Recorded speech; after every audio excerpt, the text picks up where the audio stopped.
विशेष कार्यक्रम रणसंग्राम। आज या विशेष कार्यक्रमामध्ये आपण प्रादेशिक पक्षांबद्दल चर्चा करणार आहोत आणि त्यासाठी मान्यवर आपल्या स्टुडिओत आहेत, आपल्या सोबत आहेत झी 24 तासचे मुख्य संपादक डॉक्टर उदय निरगुडकर। त्याच सोबत आपल्या स्टुडिओमध्ये राजकीय विश्लेषक आपल्या सोबत असणार आहेत। आपल्या सोबत आहेत ज्येष्ठ पत्रकार प्रकाश बाळजोशी, त्याचबरोबर अभय देशपांडे आणि प्रकाश रेड्डी सर। डाव्यांचा गड सांभाळण्याची जबाबदारी ही त्यांच्यावर असणार आहे। त्याचबरोबर आपले ब्युरो चीफ प्रसाद भोसेकर हे सुद्धा आपल्या सोबत असणार आहेत। तर अरविंद गोखले राजकीय विश्लेषक आहेत, ते सुद्धा आपल्या सोबत असणार आहे। आपण चर्चेला सुरुवात करतोय। उदय सर, आपण पाहतोय प्रादेशिक पक्ष, कारण आपण पहिल्या दिवशी सर्व रिसर्च एजन्सीजचे एक्झिट पोल दाखवले, हेच आपण महाराष्ट्राच्या बाबतीतही केलं आणि आज आपण चर्चा प्रादेशिक पक्षांवर करतोय। बरोबर आहे।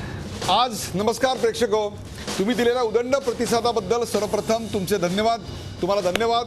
आम्हाला अक्षरशः महाराष्ट्राच्या कानाकोपऱ्यातून इतकंच नव्हे तर भारतातून परदेशातूनही खूप मोठ्या प्रमाणावर आम्ही जो रोज नवीन नवीन आयडिया करत असतो त्याच्याबद्दल खूप चांगला प्रतिसाद आपण देत आहे। Thank you very much.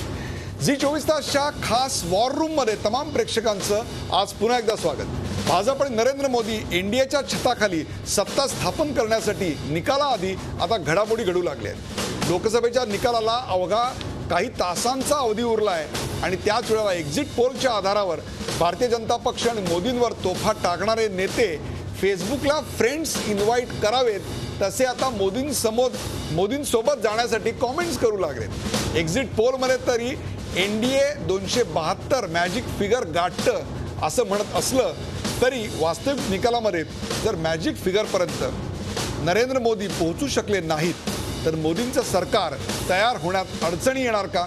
जर सत्ता स्थापन करायची असेल तर मोदींवर टीका करणारे प्रादेशिक पक्षाचे नेते मोदींना पंतप्रधान पदावर बसवण्यासाठी हातभार लावणार का? देशात कोणते प्रादेशिक पक्ष मागील निवडणुकीपेक्षा कमजोर अथवा सशक्त झालेले आहेत? नेमके असं होण्याची कारणं काय?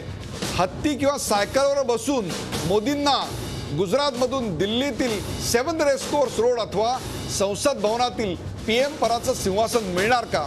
मोदी पीएम व्हावे यासाठी दीदी थोडी ममता दाखवणार का? की चित्रपटात जसे अनेक क्लायमॅक्स होतात तसेच होत जयललिता जगनमोहन रेड्डी हे मोदींना अचानक पाठिंबा द्यायला तयार होणार का? इतक्या दिवस मोदी फेसला अनलाईक करणारे नेते नक्की कोणत्या भूमिका घेत त्यांना लाईक करणार? नक्की अचानक इतकी 4G इंटरनेट सेवेला लाजवेल इतक्या गतीनं आता भूमिका बदलताना दिसत आहेत। यासारख्या तुमच्या मनात असणाऱ्या, तुमच्या मनात दडलेल्या अनेक प्रश्नांवर आज सुमारे 4 तास वेगवेगळ्या आयामातून वेगवेगळ्या मान्यवरांच्या दृष्टिकोनातून आपण चर्चा करणार आहोत आमच्या खास कार्यक्रमात रणसंग्राममध्ये।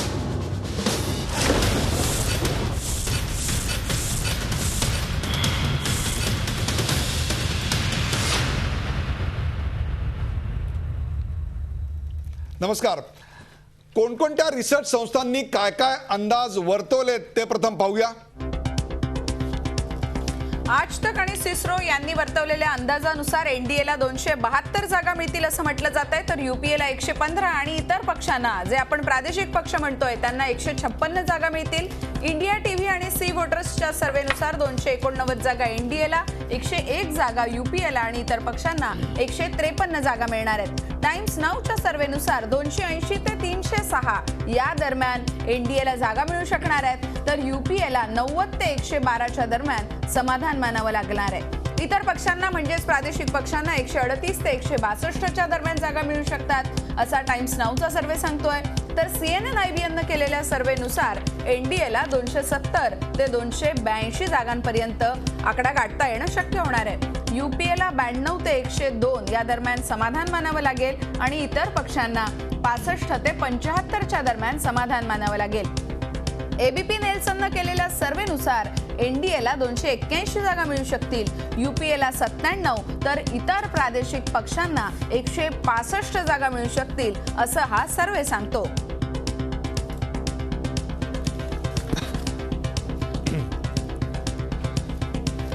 हे सगळे एक्झिट पोल पाहिल्यानंतर कदाचित काही लोकांना अधिक कन्फ्युजन वाढलं असेल की काँग्रेसला आणि भाजपला एक्झिट पोलमध्ये किती जागा देण्यात आल्या आहेत ते आपण प्रथम पाहूया। आपण पाहताय भाजपला 210 ते 250 पर्यंत जागा मिळू शकतात, तर काँग्रेसला 57 ते 105 पर्यंत जागा मिळू शकतात, असा हा सर्व्हे सांगतो. म्हणजे आपण पाहताय की भारतीय जनता पक्षाला कमीत कमी 210 आणि जास्तीत जास्त 250, तर काँग्रेसला कमीत कमी 57, तर जास्तीत जास्त जेमतेम 105. नाव कुठल्याही एक्झिट पोलमध्ये आपण जर पाहिलं तर भारतीय जनता पक्षाला कुणीही आज तरी 210 जागा म्हणजे मागच्या 116 पेक्षा जवळपास 100 जागा त्यांना मिळायला दिसत आहेत. त्यामुळे भावी सरकार स्थापनेसाठी या स्थानिक नेत्यांची भूमिका आता अत्यंत महत्त्वाची असणार आहे. ठीक आहे.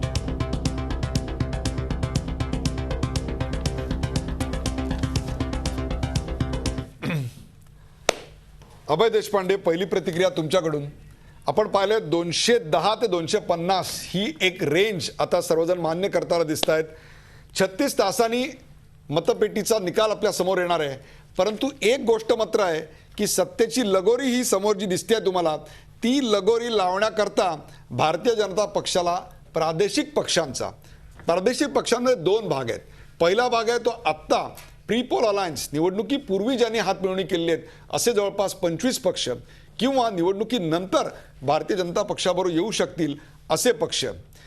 हा सगळा सिनारिओ बघता भारतीय जनता पक्षाच्या जागा किमान 100नी आणि कमाल जवळपास 150 जागा वाढताना दिसत आहेत. काँग्रेसच्या जागा त्यात जर आपण पाहिल्या तर जवळपास 150 जागांचा ते 100 जागांचा फटका बसताना दिसतोय.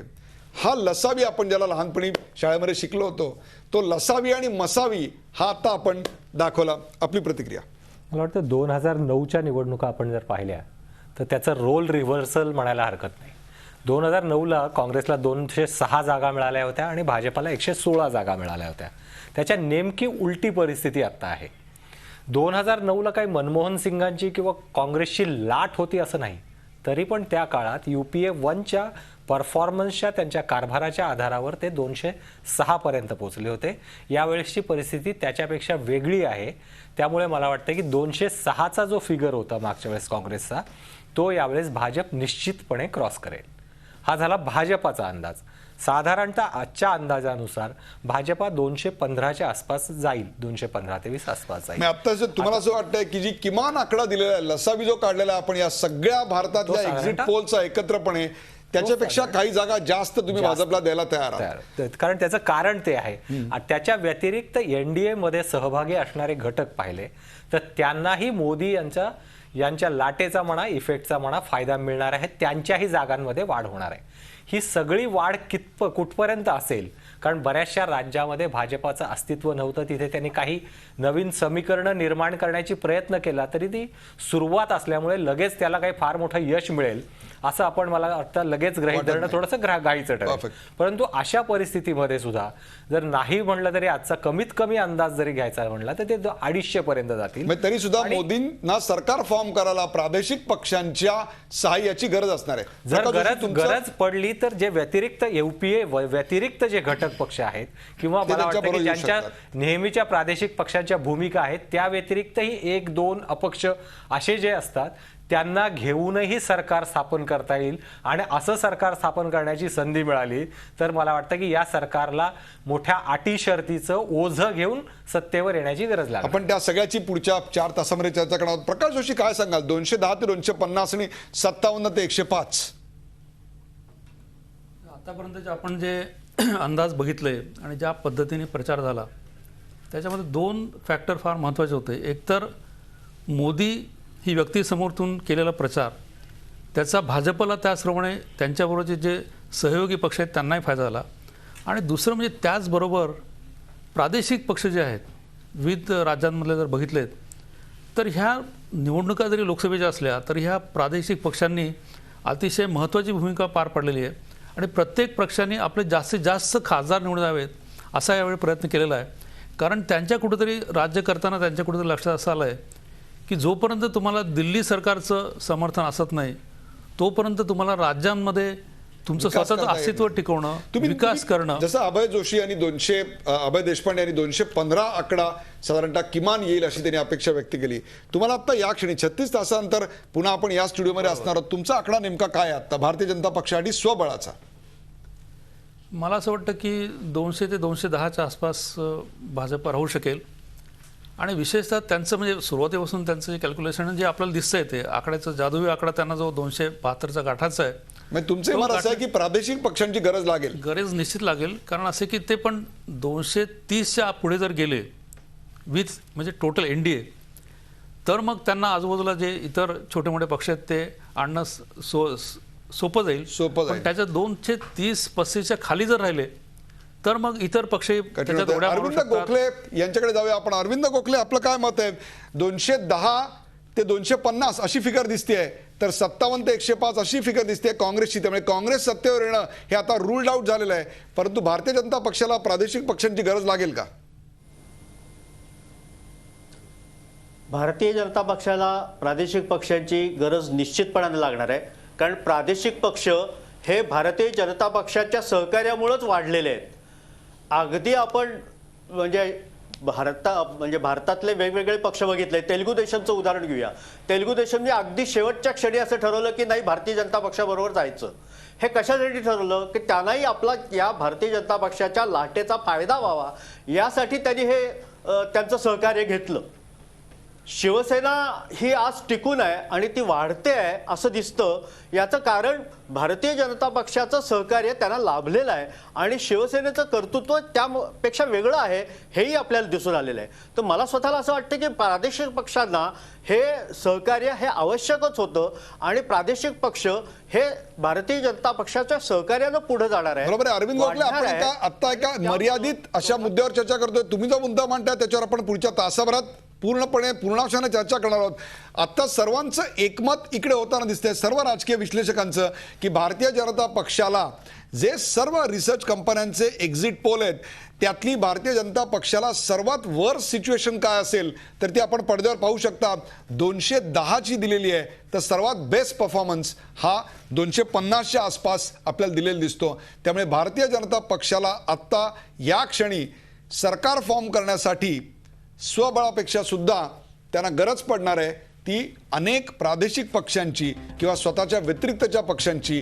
ते नेमके पक्ष कोणते आहेत, त्या पक्षांचा भारतीय जनता पक्षाबद्दलचा दृष्टिकोन काय आहे, त्यांना किती जागा मिळू शकतील, त्यांचा भारतीय जनता पक्षाबद्दलचा मतप्रवाह काय आहेत, त्यांच्या मजबुरी काय आहेत आणि मजबूती काय आहेत, या सगळ्याचा लेखाजोखा आपण मांडणार आहोत. आपण पाहताय आपला विशेष कार्यक्रम रणसंग्राम. आज आपण प्रादेशिक पक्षांबद्दल चर्चा करणार आहोत. या चर्चेमध्ये काही नवे पाहुणे सुद्धा आपल्या स्टुडिओमध्ये आता सहभागी झालेले आहेत. शिवसेनेच्या वतीने ज्येष्ठ नेत्या नीलम गोरे या चर्चेत सहभागी झाल्या आहेत. त्याचबरोबर प्रसाद भोसेकर आपले प्रतिनिधी सुद्धा हैदराबादवरून आपल्या सोबत असणार आहेत. पण सुरुवातीला आपण पाहूयात नेमकं प्रादेशिक पक्षांचं राजकारणामध्ये काय महत्व आहे, काय बलाबल असू शकतं त्यांचं. तामिळनाडूच्या जयललिता, त्याचबरोबर करुणानिधी, पश्चिम बंगालच्या ममता बॅनर्जी या सर्वांची भूमिका महत्त्वाची असू शकणार आहे. मायावती काय भूमिका घेतात, मुलायम सिंग यादव नेमका काय स्टँड घेतात. मायावतींनी जर एनडीएच्या सोबत जायचं ठरवलं तर मुलायम सिंग कदाचित जाणार नाही. दोघांपैकी एक जण नेमका काय स्टँड घेतो हे जाणून घेणं महत्त्वाचं असणार आहे. बिहारमध्ये नितीश कुमारांची भूमिका अत्यंत महत्त्वाची असणार आहे. त्याचबरोबर YSR काँग्रेसचे जगनमोहन रेड्डी नेमका काय स्टँड घेतात. त्याचबरोबर TRS चंद्रशेखर राव काय भूमिका घेतात याकडे सगळ्यांचं लक्ष लागलंय. नवीन पटनायकांचा बिजू जनता दल हा नेमका कुणाच्या बाजूने जातो हे पाहणं उत्सुकतेचं असणार आहे. या सर्व नेत्यांची, या प्रादेशिक नेत्यांची भूमिका महत्त्वाची असणार आहे. सत्ता स्थापनेच्या साठी एनडीएच्या सोबत ते जातात का हे जाणून घेणं महत्त्वाचं असणार आहे. सत्ता स्थापनेसाठी भारतीय जनता पक्ष जर स्वबळावर सत्ता आणू शकला नाही, जी एक शक्यता असू शकते, तर त्यांना प्रादेशिक पक्षांची मदत घ्यावी लागेल. आणि त्याकरता आपण दक्षिणेच्या राज्यांकडे पाहतोय, नंतर उत्तरेच्या राज्यांकडे आपण जाऊया. याच्यामध्ये दोन प्रकार आहेत. एक असे प्रादेशिक पक्ष की जे भारतीय जनता पक्षाबरोबर निवडणुकी आधी ज्यांनी संघटन केलेलं आहे असे पक्ष आहेत. त्यात शिवसेना आहे, शिरोमणी अकाली दल आहेत, 25 पक्ष असे आहेत की जे भारतीय जनता पक्षाबरोबर आधी चालले आहेत.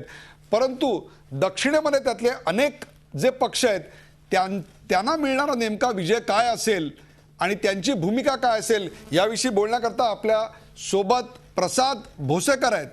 प्रसाद भोसेकर, आत्ताच्या चर्चेचा फोकस हा दक्षिणेतल्या प्रादेशिक पक्षांचा या निवडणुकीतला परफॉर्मन्स आणि त्याहीपेक्षा सुद्धा त्यांची भारतीय जनता पक्षाबद्दलची असणारी भूमिका, त्यांचं महत्त्व, just in case if BJP cannot make to 270 on their on.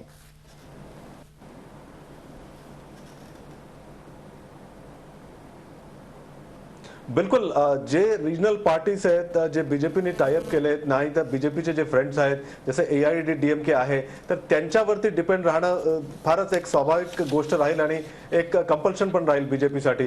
जर तामिळनाडूची गोष्ट केली तर जे एक्झिट पोल्स आहेत ते सगळे AIADMKला सर्वात जास्त सीट्स देत आहेत आणि जे पर्सनल रॅपो आहे जयललिताचं आणखीन मोदीचं ते यावेळेस कामाला येईल. मोदी डायरेक्ट जयललिताची टचमध्ये राहून त्यांचा सपोर्ट घेण्याचा प्रयत्न करतील. आणि आंध्र प्रदेशची जर गोष्ट केली तर तेलुगू देशम पार्टी बरोबर त्यांचं फारच एक स्ट्रॅटेजिक अलायन्स आहे, सीमांध्रामध्ये पण आणखीन तेलंगणामध्ये पण. तर जे एक्झिट पोल आलेले आहेत तर त्यामध्ये सीमांध्रामध्ये TDP आणि बीजेपीला चांगले सीट्स मिळून येण्याची एक शक्यता दिसती आहे. 25 सीट्स आहेत एकंदरीत सीमांध्रामध्ये, त्याच्यामध्ये 15 सीट्स जे एक्झिट पोल्स दाखवत आहेत ते बीजेपी TDP कंबाईनला येण्याची शक्यता आहे. पण तेलंगणामध्ये त्यांची तेवढी परिस्थिती ठीक नाहीये. फक्त केवळ 17 सीटांमध्ये फक्त 2 ते 5 जे सीट्स आहेत, एक्सपेक्टेशन्स आहे ते फक्त त्यांना मिळून देतील अशी अपेक्षा केली जाते. पण तेलंगणा राष्ट्र समिती एक इम्पॉर्टंट पार्टी राहील. आतापर्यंत तेलंगणा राष्ट्र समितीने काँग्रेसचा पाठिंबा देण्याची गोष्ट केली आहे, पण त्याच्यामध्ये के चंद्रशेखर रावने एक रायडर पण ऍड केलाय की जेव्हा जरूरत पडली तरच राहुल गांधीला सपोर्ट करण्याचं ते ठरवतील. पण आता एक नवीन राष्ट्र निर्माण होत आहे. जर तेलंगणा राष्ट्र समितीला स्वतःच्या बलबुतेवरती जर नंबर्स आले त्यांना आणि NDA मध्ये त्यांना जर चान्स मिळाला तर माझे जे सूत्र सांगतात, तिकडे सोर्सेस सांगतात के चंद्रशेखर राव त्यांना सपोर्ट करण्यात पण विचार करतील. कारण की नवीन स्टेट्समध्ये फंड्सची गरज आहे, इन्फ्रास्ट्रक्चर आणि सेंटरचं जे सपोर्ट आहे काही गोष्टीमध्ये तर ते फार इम्पॉर्टंट राहील. आणि तसंच सीमांध्रमध्ये पण फारसा सपोर्ट त्यांना लागेल. अत्यंत 2 कळीचे मुद्दे की प्रत्येक जण सपोर्ट करताना काही ना काहीतरी निश्चित अपेक्षा बाळगून नक्की सपोर्ट करणार. बिनशर्त जरी सपोर्ट असला तरी सुद्धा काही ना काहीतरी अपेक्षा असणार. आपल्याबरोबर डॉक्टर नीलम गोरे आहेत, शिवसेनेच्या प्रवक्ता नेत्या नीलम गोरे आहेत. नीलम गोरे, भारतीय जनता पक्षाला पहिल्यापासून साथ देणारा जर कुठला पक्ष असेल, हिंदुत्वाचा त्याला विचाराचा आधार असं वारंवार सांगितलं गेलं आहे, तर तो म्हणजे शिवसेना. अगदी पहिला भारतीय जनता पक्षाचा साथी शिवसेना. पहिलं यश युतीला कुठलं मिळालं तर तेही शिवसेनेबरोबरच आहे. आज या सगळ्याला जवळपास 25 वर्षाचा काळ लोटलाय आणि एक प्रकारे कळसाध्याय आता लिहिला जातोय. त्यावेळेला भारतीय जनता पक्षाकडून सत्तेत सपोर्ट देताना शिवसेनेच्या नेमक्या अपेक्षा काय असतील? मी ते स्पष्ट करू इच्छिते आणि आपल्याला सगळ्यांना त्याची कल्पना आहेच की कायम शिवसेनेची भूमिका, जरी आम्ही पक्ष प्रादेशिक अशा तांत्रिक शब्दाखाली बसत असलो तरी सुद्धा राष्ट्रीय भूमिकेतून शिवसेनेचं राज्यामधलं राजकारण कायम चाललेलं आहे. आणि त्यामुळे राष्ट्रीय हित आधी सगळ्यात महत्त्वाचं. आणि या भूमिकेमधून राष्ट्रीय लोकशाही आघाडीमध्ये आम्ही निवडणूक पूर्व अलायन्स केलेला आहे. मग तो देशात केलेला आहे, राज्यामध्ये महायुतीच्या बरोबर आम्ही गेल्या अनेक निवडणुका लढलेलो आहोत. आणि त्यामुळे अपेक्षा म्हणत असताना महाराष्ट्रातल्या जनतेबद्दल जो केंद्र सरकारचा दुजाभाव दिसतो, मग सिंचनाच्या संदर्भातला निधी असेल, दुष्काळ किंवा गारपिटीसाठी महिनोन-महिने केंद्र सरकारच्या मदतीची वाट पाहावी लागते, रेल्वेच्या संदर्भात विशेषतः मुंबईच्या लोकल वासियांच्या संदर्भात खूप मोठी लिस्ट आहे. मुंबई, आणि आपल्या लक्षात असेल की ज्याला नरेंद्रजी मोदी यांची जाहीर सभा झाली त्यावेळेलाही उद्धवजी ठाकरे जाहीरपणेच म्हणाले होते की महाराष्ट्रासाठी दिल्ली काय देणार आहे याच्याकडे आमची अपेक्षा राहणार आहे. पण या अपेक्षा आमच्या पदं किंवा ज्याला आपण म्हणू की एक सौदेबाजी अशा नसून महाराष्ट्राच्या हिताच्या दृष्टिकोनातून दूरपल्ल्यामध्ये लोकांच्या लक्षात राहतील अशा प्रकारच्या योजनांमध्ये स्थान असलं पाहिजे, ही आमची भूमिका त्यामध्ये राहणार आहे. आणि आपल्याला दुसरं मला सांगायला पाहिजे मुद्दाम की विशेषतः पाकिस्तानच्या संदर्भात जी पूर्वी राष्ट्रीय लोकशाही आघाडीची भूमिका होती त्यावेळेला बाळासाहेब ठाकरे यांनी त्यांचे मतभेद वेळोवेळी व्यक्त केलेले होते. आणि त्यामुळे राष्ट्रीय हिताच्या संदर्भात भूमिका घेत असताना अशी कुठलीही सत्तेसाठी किंवा स्वार्थासाठी तडजोड न करता या भूमिकांच्याबद्दल आमचा आग्रह असेल. त्यातून पक्षप्रमुख उद्धवजी ठाकरे त्याचा तपशील प्रत्यक्षामध्ये बोलून बरोबर. पण अतिशय एक कळीचा मुद्दा पहिल्यांदा चर्चेत येतोय की सपोर्ट करताना पाकिस्तानबद्दलच्या भूमिकेचाही एक प्रकारे विचार झाला पाहिजे असं आग्रहाचं प्रतिपादन इकडे केलं आहे. मी जातोय पुन्हा प्रसाद भोसेकर यांच्याकडे. प्रसाद भोसेकर, शिवसेनेनं एक प्रकारे त्यांच्या ज्या अपेक्षा आहेत त्या अतिशय क्लिअरली स्पेल आउट केलेल्या आहेत आणि त्या तुम्हाला सांगतो एक मुंबईकर म्हणून त्या मुंबईच्या नाडीवर किंवा नसेवर हात ठेवणारे आहेत. म्हणजे मुंबईतली रेल्वे सुधारली पाहिजे, मुंबईतल्या रेल्वे स्ट्रक्चरला पैसे मिळाले पाहिजे, तर इन्फ्रास्ट्रक्चरला पैसे मिळाले पाहिजेत, गारपीटग्रस्तांचे किंवा विदर्भातल्या शेतकऱ्यांचे प्रश्न असतील. अतिशय म्हणजे ज्याला आपण म्हणू क्लिअर कट, डिफाईंड, वेल डिफाईंड 1, 2, 3, 4 असं आलेलं आहे. आपण जयललितांची बात करूया. जयललिता यांना 39 जागांच्या या तमिळनाडूमध्ये मागच्या वेळा जर आपण पाहिलं असेल तर त्यांना 9 जागा मिळाल्या होत्या. यावेळी त्यांची टॅली सर्वप्रथम मला सांगा बार्गेनिंग करण्या इतपत वाढणार आहे का? मग आपण त्यांची डिमांड लिस्ट काय असू शकते याविषयी बोलूया.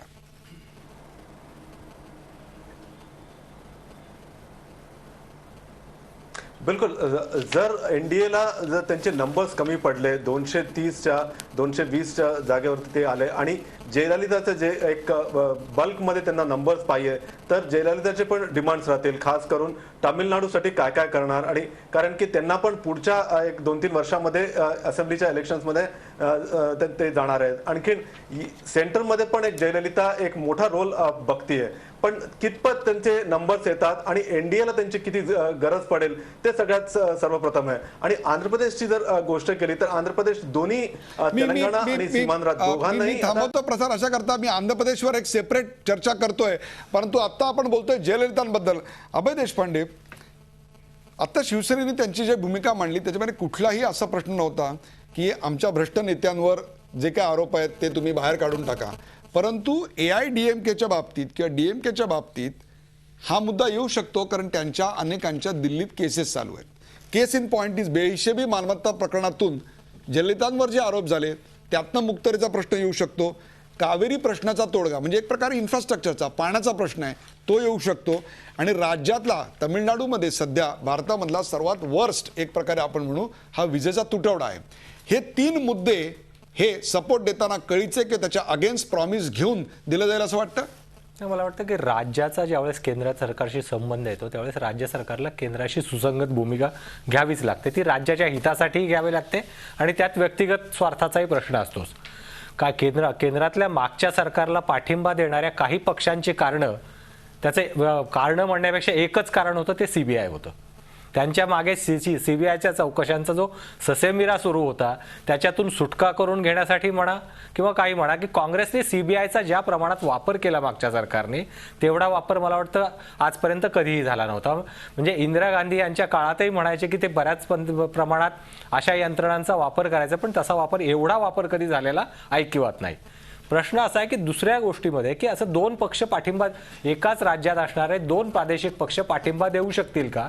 तर त्याचीही उदाहरणं आहेत की मायावती आणि मुलायम सिंग या दोघांनी UPAला समर्थन देण्याचीच भूमिका घेतली होती, जरी ते पक्ष राज्यात भांडत असले. Very interesting. म्हणजे एकीकडे AIDMK आणि DMK दोघंही सपोर्ट पाठिंबा एखादा पक्ष सरकारात सामील होईल, एखादा पक्ष सरकारमधून बाहेर राहील, टॅक्टिकल सपोर्ट ज्याला म्हणतो असा सपोर्ट देण्याचा प्रयत्न होऊ शकतो. आणि मला वाटतं की आपण आघाड्याचं राजकारण, मला वाटतं आघाड्यांच्या राजकारणात हा महत्वाचा विषय आहे. बरोबर आहे. एकूणच सत्ता स्थापनेसाठी प्रादेशिक पक्षांची भूमिका महत्वाची असू शकते. या सेगमेंटमध्ये आपण पाहिलं की जयललिता आणि शिवसेना हे दोनही पक्ष नेमकं काय कोणत्या मुद्द्यांवरती एनडीएला पाठिंबा देऊ शकतात. जयललितांना पाठिंबा द्यायचा असेल तर कावेरीचा पाणी प्रश्न असेल किंवा त्यांच्यावर CBIनं घातलेल्या तक्रारी असतील त्यामागे घेण्यासंदर्भातला विचार असू शकेल. अशा काही मुद्द्यांवरती चर्चा होऊन पाठिंबा दिला जाऊ शकतो. डाव्यांची नेमकी काय भूमिका असणार आहे किंवा कोण कोण अजून घटक पक्ष यामध्ये सामील होऊ शकतात याबद्दल आपण